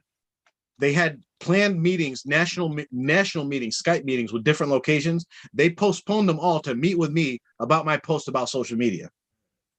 So they're doing the same power tactics, making me wait, make me walk in, put me on this little tiny, the old school chairs, like elementary school, like an adult really can't sit in them, pretty much sitting on the floor. I'm sitting in like one of those chairs. They're sitting up on a stage. It's Sultan. Ahmed's attending via Skype. It's Rashid. It's Khadijah Smith. It's Hussein Adams. And I there might have been someone else there, but all basically the big power players are there. Yeah. So this whole meeting, and long story short, they were trying to admonish me about making this post, right? And then, but I'm not going for it. I'm actually challenging them. I was like, well, Shahsab said social media is haram, but all of y'all are on social media. All of y'all got Instagram, Twitter, and Facebook accounts. So if it's haram, that means it's haram for everybody. They were trying to justify it, saying, oh, well, we need to track people online in case they make threats to the community and this and that. I was like, well, that doesn't, if something's haram, there's no, it's haram for you too. You can't go into a strip club saying, oh, I'm trying to protect the Ummah from strippers, right? And then I was like, you can't, and I was like, also, y'all have hundreds of friends of people in the Jamaat that are on social media and y'all ain't kicking them out. I was like, that's hypocritical, right? To say that social media is haram, yet all of y'all, even Mubarak Jelani's family, are on social media. And this is where I realized that they actually don't even know Mubarak Jelani's teachings, right? So they started Khadijah Smith specifically started quoting some, Shahsab said this and that. And I was like, mind you, I've been working on Shahsab discourses for 5 years. I was like, no, he didn't. He said, I'm quoting Shahsab like I should be quoting Quran, which is astaghfirullah. I'm like, no, Shahsab said this in discourse this, at minute this, blah, blah, blah, blah, blah, blah. Then they'll all stop and they start whispering to each other. Well, no, Shahsab said that. I'm like, no, he didn't say that because in this discourse, he said blah, blah, blah, blah, blah. And I'm just hitting him. All Shahsab said. They had nothing to say to me, right? And to the point, they were getting so frustrated, Rashid Haq calls himself trying to physically threaten me. There he goes. Because whenever they don't have answers, they go to violence. That's the TMOA cult playbook, is that whenever you start questioning their beliefs and what they turn to, they will immediately turn to violence and harming you in some way. And that if you don't shut up, then there will be consequences for your actions. When in reality, it's just baseless threats. So so they're trying to say, oh, you're being disrespectful. You're talking back to Sultan. And you're not looking at anybody, because I know my triggers, right? So I'm trying to keep myself calm. I was being very calm during the whole thing. I wasn't even speaking as animated as I'm speaking now. I was speaking very calm and collected, very even look. Now I wouldn't look at them because I'm raised a certain way where you make eye contact, it kind of elevates the situation, right? So I'm just kind of looking to the side. If I'm talking to somebody, I'm kind of looking towards them, but down a little bit, just to try to avoid things going up. Rashid Haq says to me, you're being very disrespectful. You're not looking at anybody. You have all these smart rebuttals, right? And he's to the point, I'm about to remove you physically. And that's when I finally made eye contact with somebody. I looked right at him and I was like, really? And then he kind of went back, and the crazy thing about during that meeting is when I was giving them the rebuttals from what their own sheikh said, from what Sultan's own father said, they were on the side whispering to each other. I can hear them because they're right in front of me. Man, you hear this guy? Man, this guy's a fence. He's on the fence. He ain't like talking all this stuff. Oh, Ibrahim Smith was there. Oh. He says to me, and again, this is a tactic used by Jamaat leadership all the time. He says to me, if you don't like it, why don't you leave? Right? And I said, this is my Jamaat. I don't gotta go anywhere. Just because I don't like something don't mean I gotta leave.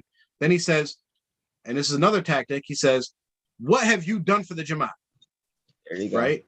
And people get caught into this trick. And this is how you should respond to them. My recommendation. I looked right at him and I said, I haven't done anything for the Jamaat. And that was my response. Because everything I did, whether it was for the Jamaat benefit or not, was always for Allah's sake. And I'm not going to lose my blessings by reminding you of all the good deeds that I did for Allah's sake to try to justify something to you, because who the hell are you? You're nobody to me, right? So that was a meeting that showed me how like they operate, and it also really showed me that they don't even know their own sheikh's teachings.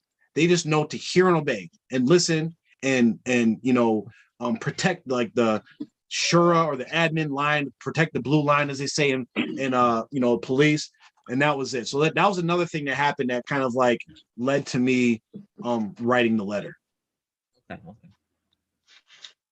So were you, I guess that might have been probably your, the one time at least, or maybe the first time that you were actually afraid when Rashid was about to yank you up out of the meeting.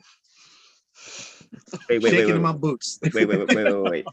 Did Rashid know that you were the Karate Kid, or like was he unaware that like listen, like a Jaffer might smoke you? Like this man is trained. Like you about to start fighting Jaffer, he about to start using his legs like MMA fighter. Like you about to get knocked out, homie. I'm gonna start speaking in like third person. I don't know, different terms. So in men, right? For men, there's certain types of personalities, right? You have alphas, you have betas, right? Different personalities. Rashid built this reputation up, self-proclaimed reputation as like he's this the bad guy, the thug, like the enforcer. He's like the Shura's enforcer, the muscle man, right? And that only works on certain people. And the people that it doesn't work on, they naturally create like a little grudge or animosity to, because it's like, oh, I'm not a tough guy with this guy. This guy doesn't see me as a tough guy. And I'm one of those people. My brother's one of those people. Like we're part of like, there's certain people that don't get intimidated by, okay, you're a big, strong guy. Yeah, whatever. Right. So I'm reading the comment. Yeah. He's the same guy that when we ran into each other in the store, he hid in the bathroom to try to avoid me. Right. That's the same guy. Right. This is there's people that are like, they're really, and it really boils down to like, this is off topic. It really boils down to like a self-esteem thing. Like he's a stereotypical bully. Like there was one companion that we had that was in our age group, and Rashid is like in a generation above us, right? Like maybe 3-4 years older than us. So when we're young, 18, 19-year-olds, we had another brother in our group he's like the weak guy in the group. And Rashid would bully the heck out of him, right? That's the type, like he's just a bully. So as soon as he runs into somebody that's not weak, he becomes, scared, timid, and all that. So that's him. But alhamdulillah, in my whole entire life, I've never been afraid of anybody that breathes, anybody alive. That's good. Only fear Allah. Alhamdulillah. May Allah keep me like that and keep all of us like that, where we only fear Allah. Allah tells us in the Holy Quran, fear me, not them. And I try to live my life towards that. Okay, so we're kind of long. I don't know if we want to actually get to the letter part of it or just take some questions to kind of wrap it up and then just do like the next part 3 on the actual letter. Down for that. Yeah. I think we definitely need a part 3, because the letter, I think we put to bed any questions about whether you had something that caused you to write the letter, for the motivation, the reason behind the letter. Is a lot of people think the reason behind it is that, and it's funny because it's not even like, I'm like, do you even know what the content of the letter is? It's like he did it to try to take down the Jamaat. how is asking the leader questions? I mean, would that take down the Jamaat? If he answered them, actually, it would. But if he answered them truthfully, it would take down the Jamaat. But it's like, I mean, wouldn't you want things clarified? But this is the narrative. So I think all the way up until this point, there is nothing in your story that would point to anything to say, well, this guy is just, you know, he was trying to tear down TMOA just because TMOA existed and he had something against them specifically.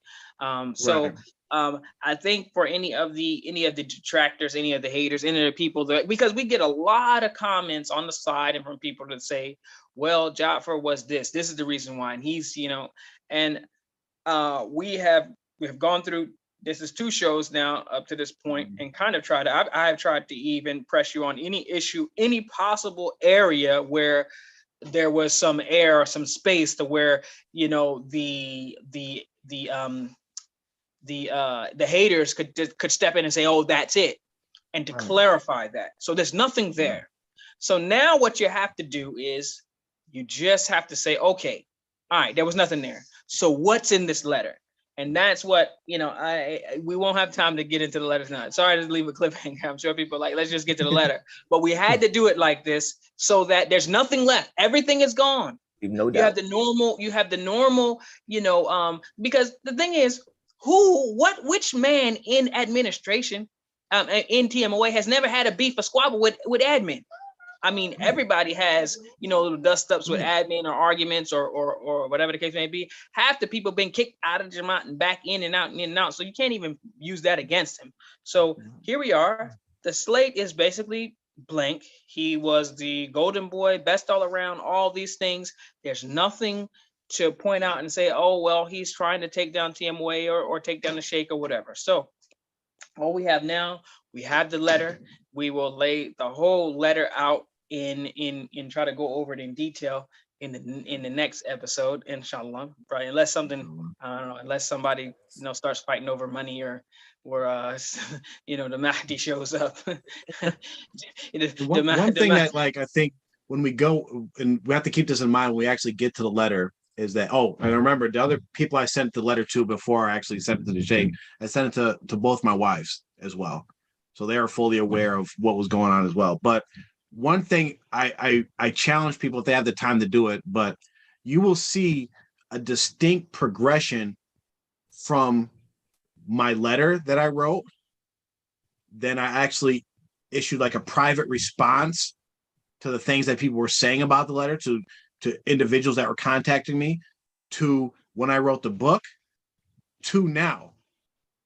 Like, you'll see, like, oh, this, like, it's a progression. Like, it wasn't like, oh, I just woke up late, let's just, you know, expose the Sheikh, right? You'll see the language I use, the tone. It's a progression from basically exiting that indoctrination, and it's very clear. And that even using the argument of, like, you know, I was just upset and I wanted to take down the Sheikh and take down the Jamaat, that only works if I'm the only one doing it. Now we have hundreds of people that have left. We have dozens of people that are speaking out against all of this. Is everybody on the same mission of just like, let's take down the Jamaat? And we have people that have different perspectives of, like, you know, no, the Sheikh is wrong, but let's save the Jamaat. Or like, everybody has their own different positions, but everybody is clearly gathering around the focal point of this stuff is wrong. You know, so that works with just me being the one person standing on the soapbox. Hey, the end of the world is coming, and everybody's just walking by. But there's people that spoke out before me. I'm not the one who started this. I just happen to, like, be in the right time in the right moment and social media and all that. But I'm the first person to speak out against TMOA, and I won't be the last person. So if you guys have questions for Ja'far, please ask them now. We're gonna close out after, inshallah. And I have some questions here from your brother. All right. He wants me to ask you about his letter that he wrote and his first encounter with Noor. Oh, so his first encounter with, I think he's referring to like over a decade ago. There was questions going when they changed the name of percent, when they changed it from percent to membership dues, right? And those letters that he wrote and I wrote asking like, because when we say percent, we always thought the percent was zakat, right? And then you learn what zakat actually is, and we're like, wait, it's membership dues? Like, so my brother had wrote, he was questioning that whole thing of like, where does it go? How do we know? The same question everybody has, like, where does it go? What is it for? And Noor had responded to him, and he was responding to Noor not knowing who he was responding to. So she had told him that nobody in TMOA is eligible to pay zakat, right? And no one in TMOA is eligible to get zakat. Which doesn't add up. Okay. When you learn, like, wait. If you don't have to pay, that means you're eligible. That's the only way it works, right? And she had like very condescending, say you don't know about the dean, you're ignorant, very like just if you could like we know her personality, and that's how she responded to him. That was their first interaction together. And after that, like people were threatening him, you know, because they realized he was talking to Noor and he was talking pretty openly, not disrespectful, but just the audacity to actually respond to Noor and challenge what she says was like just totally out of line. Okay. We have another question here. It says, there are those who say you were already butthurt prior to writing your letter. What are your thoughts regarding this matter? Well, I guess the only way you could, so if people can get a sense of my personality from watching the show or watching our videos, or those that know me as far as our interactions in the room or personality, like one, I have very thick skin. I have very broad shoulders. There's not much that I can't think of anything that's ever got me butthurt in my entire life. Like, it is what it is, right? Things happen and you kind of move on. This is kind of my personality. But I mean, just as Mubarak said, I can, if I sat and really thought of all the different things that happened in the Jamaat that I was like, that's wrong, we'd be here all night. Like, I could talk about how my mother-in-law, who's a senior citizen, Khadijah Smith, kicked her off the land in the middle of the night because she owed $300 in membership dues. And she had the money on her and said, I could pay it now. And she said, no, you got to leave the land. Wow. And I could talk about how her own children were so indoctrinated. They were like, yeah, just leave. And I'm the only one, not even her real blood, saying, no, you don't have to leave. Don't go anywhere. This is my mother-in-law. Like, I love her. You know, I still care for these people. Kick in the middle of the night, $300 that they had the money. Like, could you imagine like NICE come and saying, we're cutting off your lights, and you're like, oh, I got the money. They'll take the money and leave. Yeah. And not cut your lights off, right? Kicked off the land. I'm the only one standing up for it. I could talk about how the same mother-in-law whose daughters that they were sending their kids to public school, and Hussein Adams found out about it, and he got them kicked out the Jamaat, and to force them to leave the land, they took a sawzall and cut their electricity line in the middle of the winter. Wow. Knowing that the electricity line served two households, a senior citizen, again, my mother-in-law, who in the middle of the winter has her electricity cut off, no heat, no running water, pipes freeze. This is what they do. I could talk about that and how they're so indoctrinated. And mind you, my mother-in-law is so indoctrinated, she did leave. She didn't follow my advice and say, just stay in your house. They're not going to do anything. The same mother-in-law that came to me and was like, I need you to represent me and represent my case to the administration of how they did this to me, how they cut my electricity off, trying to punish my daughter, but they cut me off. She has a rightful case. So I go to administration. I help her write a letter, send to administration. She calls me to represent her and sit with them at a meeting, because then they called her into a meeting. And I could talk about how Hasib, Haq, and Abdul Mukmin, whatever his last name is, came in the meeting with a message from Mubarak Jilani saying that it's her fault that her electricity was cut off because her kids sent her grandkids to public school. And that was his response. I could talk about how we go on and on from the very beginning of me encountering TMOA when I was a child, of all the things that were wrong. But what are we doing, Tim? With the same thing all of you do is you're just like, whatever. It's just admin. It doesn't affect me personally. I'm gonna go on and live with my life.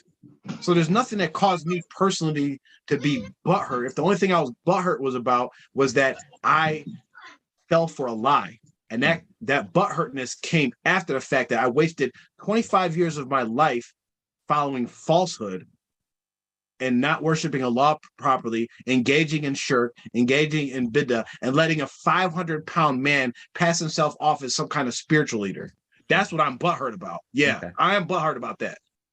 All right. So we have a two-part question. They want to know if Mubarak. What does his weight have to do with anything, man? What does his weight got to do? Mubarak, I'm trying to answer the question. Okay, sorry. Go ahead. I can't stand you. All right. So, sorry. They want to know if Mubarak Jelani read the letter, or was it read to him as a bedtime story? And also, how can it be confirmed that a terminally ill, senile, bedridden man gave the order / authority to punish / dismiss you? So we can't confirm any of that, okay. Right? The only way to actually confirm it is to have him on video saying it. But we can look at all the corroborating evidence, right?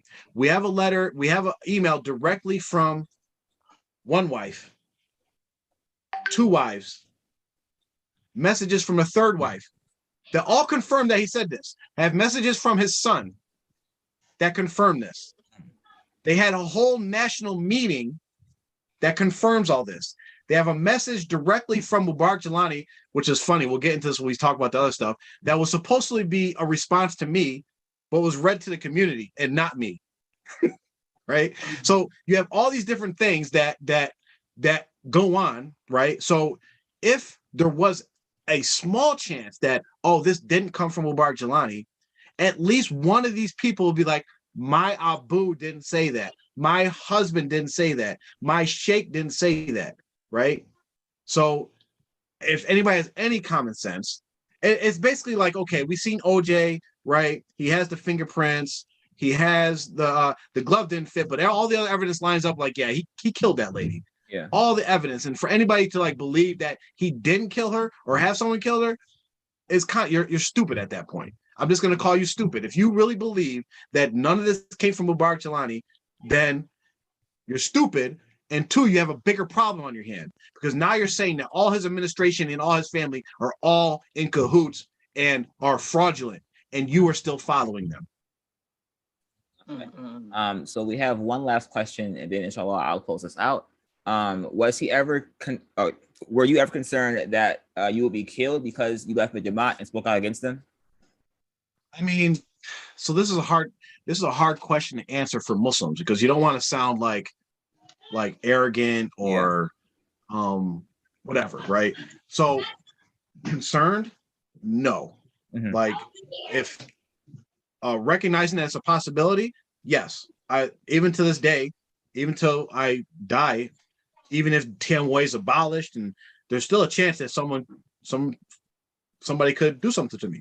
Mm-hmm. Still a chance. Someone came to my brother's house and put a gun in his face and said, I'm going to shoot you in your face. Right? And my brother's not even spoken out totally publicly about his position with TMOA. But since the Sheikh declared him an enemy and the devil and all this is a position of that one person took. So I have no doubt that there's people that are thinking about killing me. I've had numerous death threats throughout the years. Numerous death threats. So is it a concern for me? No, I think this is not a challenge for you guys that are thinking about, yeah, we need to get this nigga, right? It's not a challenge. I do not want you to come to my house and try to kill me. But all of you guys are cowards. All of you guys are cowards. Because to the fact that you were thinking about killing me before actually answering my question shows your cowardice.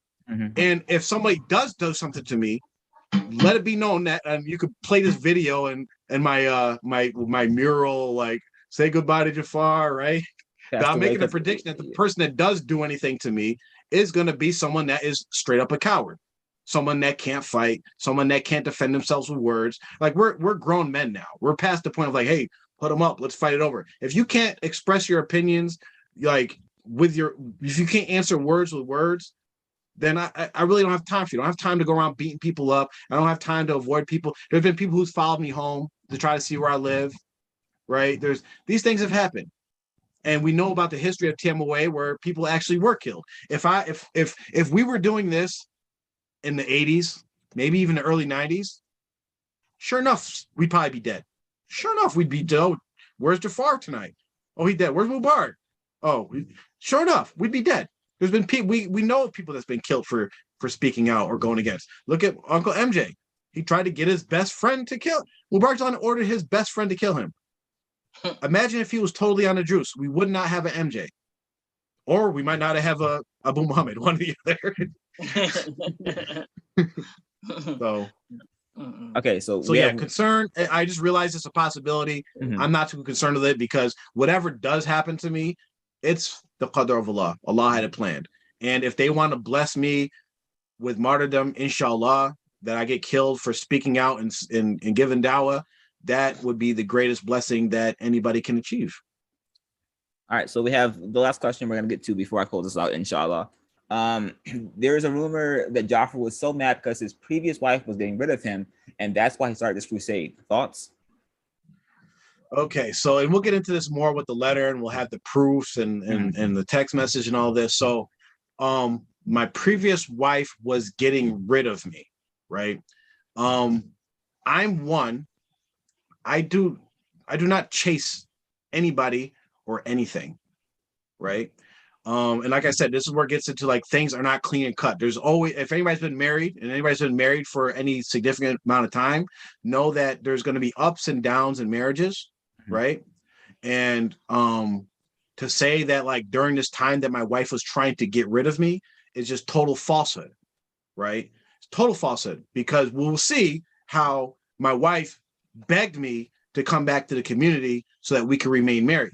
So if someone was trying to get rid of me, they wouldn't be begging me to come back. And if, again, we would see after the fact that if I was so butthurt about my wife trying to get rid of me, my wife was compelled to leave on a Thursday. I found out on a Friday. I gave her a kula on Sunday. Peace. See you later. Give me my kids. Literally what I said. Have a nice life. I hope you wake up from the cult. Give me my kids.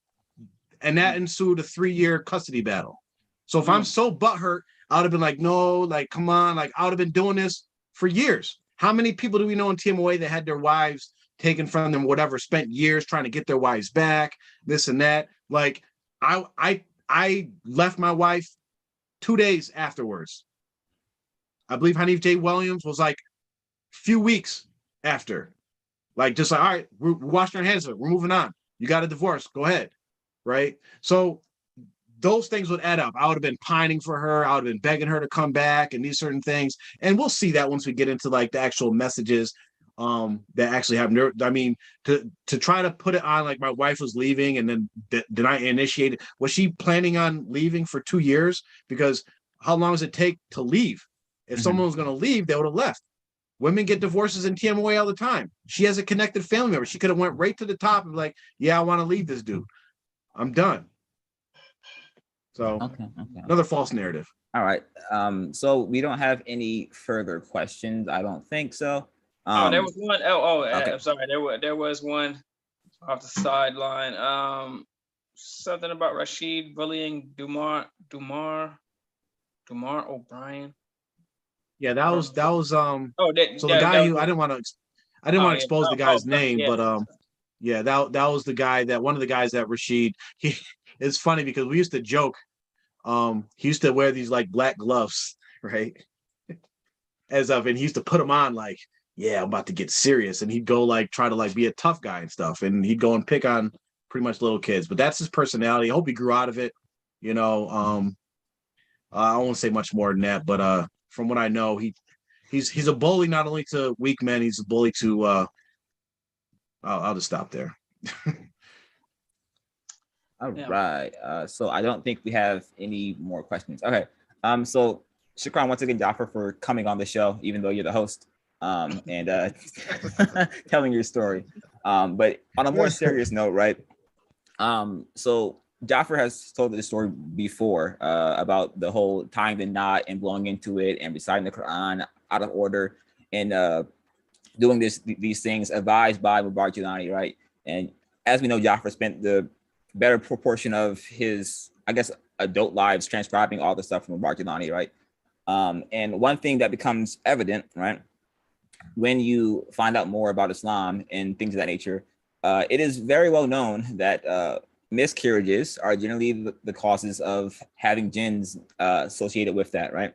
And so from Mubarak Jilani, right, who from my estimation, practice magic, and he claimed to have these jinn talibs, right?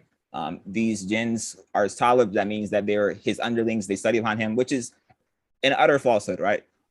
We know for a fact, I'm pretty sure Allah says this in the Quran, that he gave a power to Prophet Sulaiman that no one else had after him. All right, so Prophet Sulaiman asked Allah for a power that only he could have, no one else after him. So Prophet Muhammad Sallallahu Alaihi Wasallam, best prophet of all time, did not have the power of Prophet Sulaiman, right?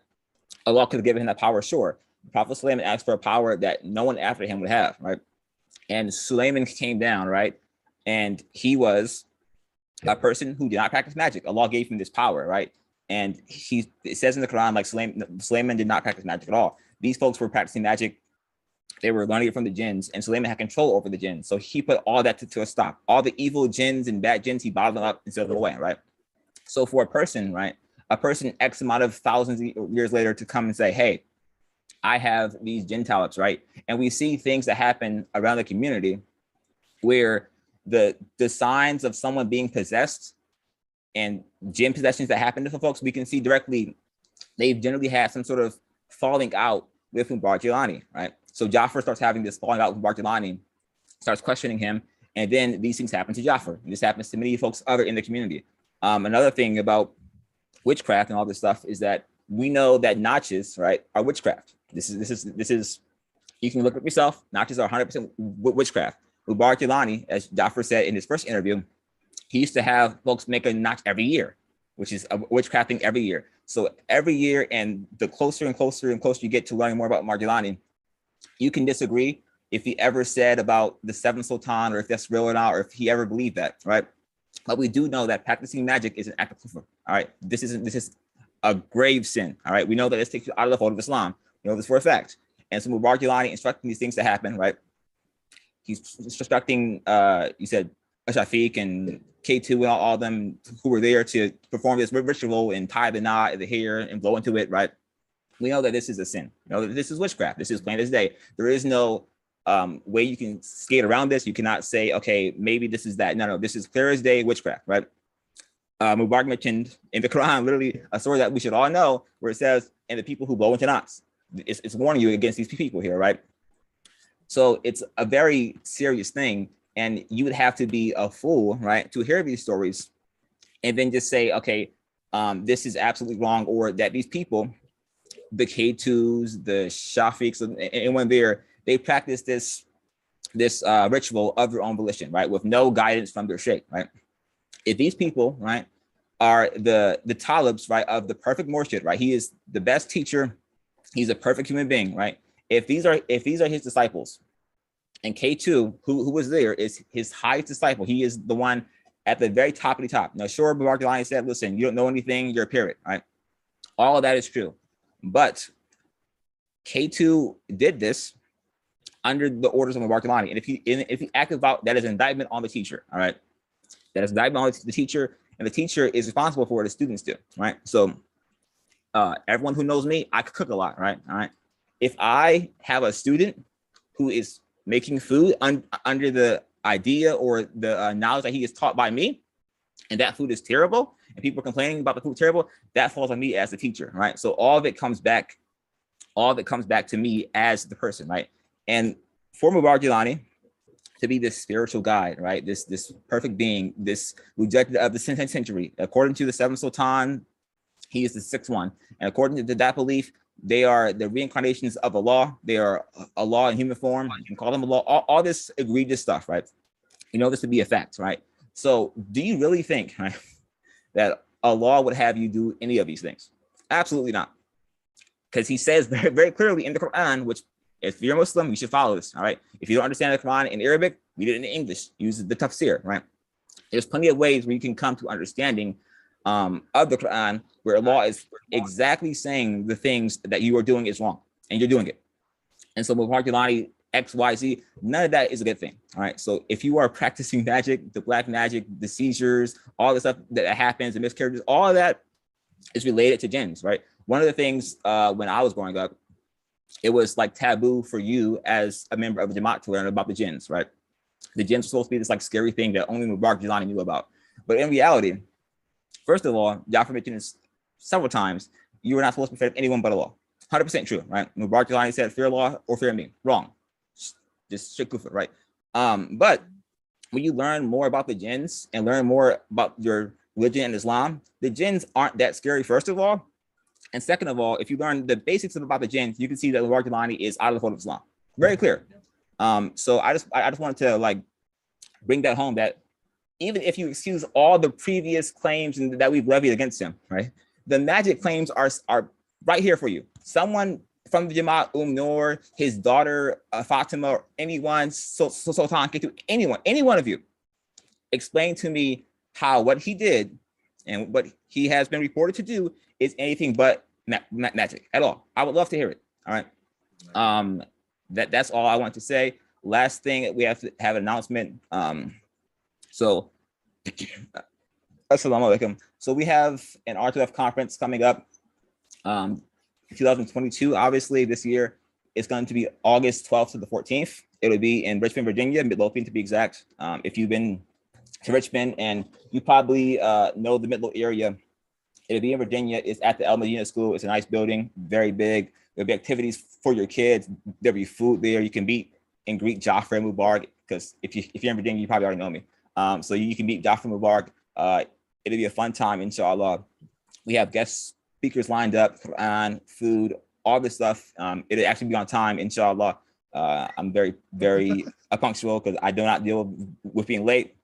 I'll make an appearance. I'll also make some food, inshallah, as well. It is $20 per adult. That is 18 or older, and all funds will be used for some public thing that we might do in the future, inshallah. So I just wanted to let that be known. We have an event coming up, inshallah, and we'll be happy for you to attend. It's open invite. All right. So if you're in the Jamaat and you're like, oh, this is my chance to come debate Jafar, Mubarak, and Amr in real life and tell them off that this is they're wrong, please feel free. All right. Please feel free.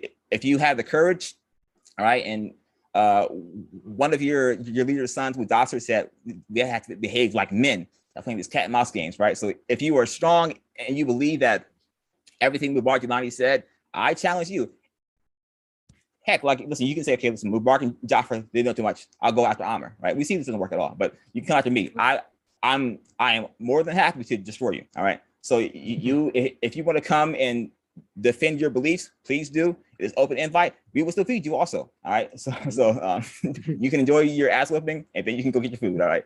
So we invite anyone to come. If you just want to hang out and see the real deal, like, oh, I want to see Jafar and Mubarak and Amr, see how arrogant they really are. Like, go ahead, like, just, but if anybody, like, just come and just see the network that we have, enjoy the speakers, enjoy the food, enjoy, the real big thing is we're gonna have good guest speakers, and we're gonna have a Dar Islam panel of ex-members of people that include people that followed Mubarak Jelani and individuals who didn't, and we're gonna be able to ask them questions and ask them about what really went on during the Dar Islam days and all these different things. So it's gonna be a real good, nice, informal, organized event. Like Amr said, it's going to be on time, minimal contribution, $20 per adult, so all your kids get to come and terrorize the place for free. Yeah. It's a school, so I mean, there's plenty of place for your kids to go run amok, all right? So you don't have to worry about that. Inshallah, it'll be a good time. And I think that is it for us. Subhanallah, walhamdulillah, wa la ilaha illallah, wallahu akbar, wa la hawla wa quwwata illa billahi al-azim. Wassalamu ala al-mursalin, walhamdulillahi rabbil alamin, wa akhiru da'wana alhamdulillahi